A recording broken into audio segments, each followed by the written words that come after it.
Hi, this is Sarah with Equipping the Children, and today I'm going to talk to you about Noah. And no, I'm not talking about the controversial movie that came out recently.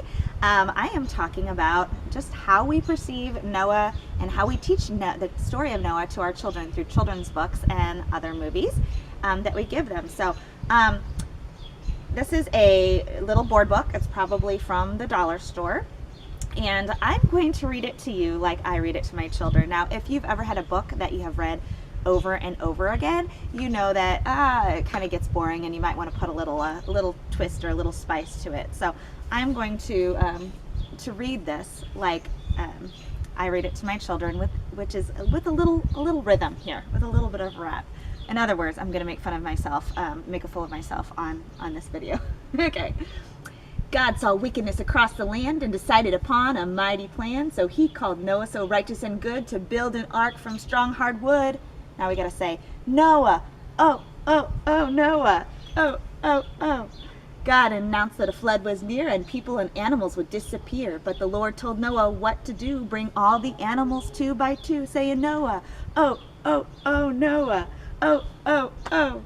Lions and hippos and cows that go moo, chickens and rhinos and elephants too. The ark will keep you safe and dry when the flood begins and the water is high, saying, Noah, oh, Noah, oh. For 40 days God made it pour, then suddenly it rained no more, but the deep, deep water was all around, and Noah sent a dove to search for ground, saying, Noah, oh, Noah, oh. The bird returned with the branch of a tree, land was found, the ark was free. Then God sent a rainbow as a sign, a gift of his love that forever will shine, saying, Noah, oh, Noah, oh. Okay, I hope that you enjoyed yourself there. And I hope that was entertaining for you. But now let's actually talk about the book. So there's nothing inherently inaccurate with this. There's nothing inherently wrong. It doesn't say something that the Bible necessarily doesn't say, but it does leave a whole lot out. As you can see, on most Noah books, the primary focus is on the animals because they're cute, and this is a good way to a Christian way to teach about animals. And look at how happy they are. Look at how happy Noah is. Isn't it great? The purpose of this story and the main point of this story is not about the animals, I'm sorry to say. It is about the redemption of human history. And a lot of times we put so much focus on these animals, and it's really kind of like more of a backstory in the actual story. And in this book, it only shows Noah. It doesn't show his family. So it's kind of taking out the whole portion of the fact that God was saving the human race and was saving these families to be able to be fruitful and multiply and repopulate the earth. And it's kind of leaving that whole thing out of here. For the life of me, I can't really understand why Noah pictures of the ark are plastered on nursery walls and on diaper bags.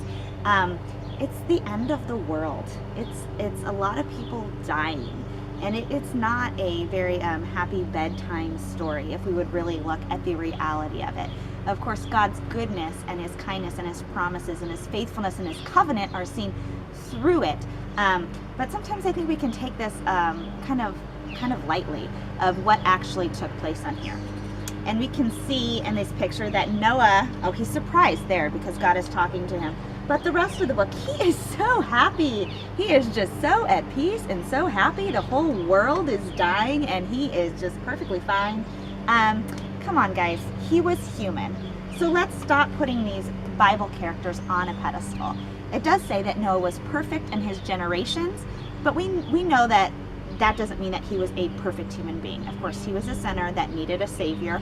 We can see directly after the story of the ark, where he fell into some sin there, getting drunk in his tent.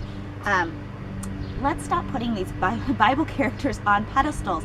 The hero of the Bible is Jesus. It is God. He is the only hero. And the whole gist of all of these Bible stories is that they all point to him.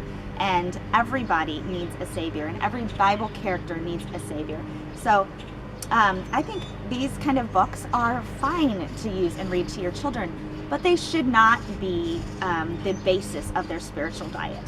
Let's check out my article, if you haven't already, on Christian books and movies. What are we teaching our children? And that will go into more of videos and children's books and what we should be looking for before we really give these to our children to digest. So thank you for visiting.